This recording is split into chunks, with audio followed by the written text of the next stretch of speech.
Let me start off by saying that this is not a safe book. This is not the kind of book you read to feel good. This is the kind of book that breaks you open and exposes the wires. It yanks your illusions out by the roots and holds them up to the light until you have no choice but to admit you planted them. It doesn't soothe. It doesn't stroke your ego. It slices through the stories you've been spoon-fed and dares you to face what's underneath your own unclaimed power. Let's start with the lie you were born into. You are not educated. You're programmed. The American school system wasn't designed to liberate minds. It was designed to manufacture obedient workers. This isn't a conspiracy theory. This is history. Horace Mann modeled U.S. public schooling after the Prussian system. A blueprint built to create soldiers and factory laborers, not philosophers or visionaries. Bells ringing like shift changes, desks in rows like factory lines, rote memorization over critical thought. This isn't a coincidence. It's an assembly line for the mind. They trained you to memorize, not to imagine. To obey, not to question. To compete, not to connect. You were trained to forget you were divine. And now, you're living in a simulation where your thoughts are owned by algorithms, your attention is currency, and your value is measured in likes, not light. Want some proof? Let's talk about reality-bending absurdity. In Missouri, it's illegal to drive with an uncaged bear. This is what happens when a culture loses its mind and mistakes compliance for civilization.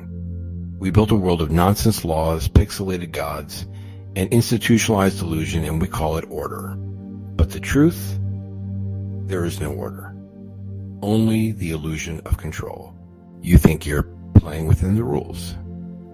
But the rules were made to keep you from realizing you are the game. We are in a war of attention. And the first casualty was your imagination. Here's the deepest truth. The Matrix isn't out there. It's not big tech or shadow governments or lizard people pulling strings. The Matrix is the belief that you are separate from God, that you are powerless, that you are just flesh and bone and paycheck and password. The Matrix is the lie that the light and the dark are enemies, but they're not. They're lovers in disguise. Yin and yang weren't designed to cancel each other out. They're two faces of the same coin. Two dancers in a rhythm older than language.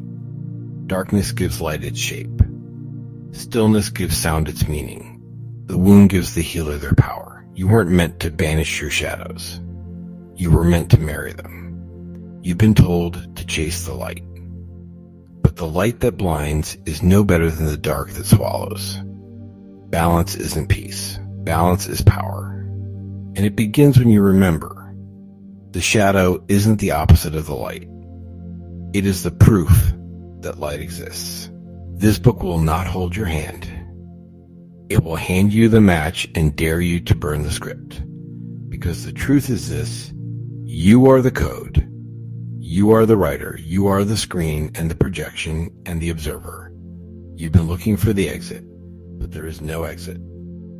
Because you are the room. And the second you stop asking, what's the answer? And start asking, who wrote the question? That's when the Matrix flickers. You are not broken. You are bored. You are not wounded. You are weaponized. You are not small.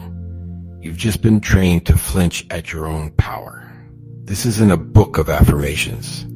This is a reckoning. This is a soul remembering its name. This is you. Not the NPC they manufactured, or the one that performs, but the real you who wakes up.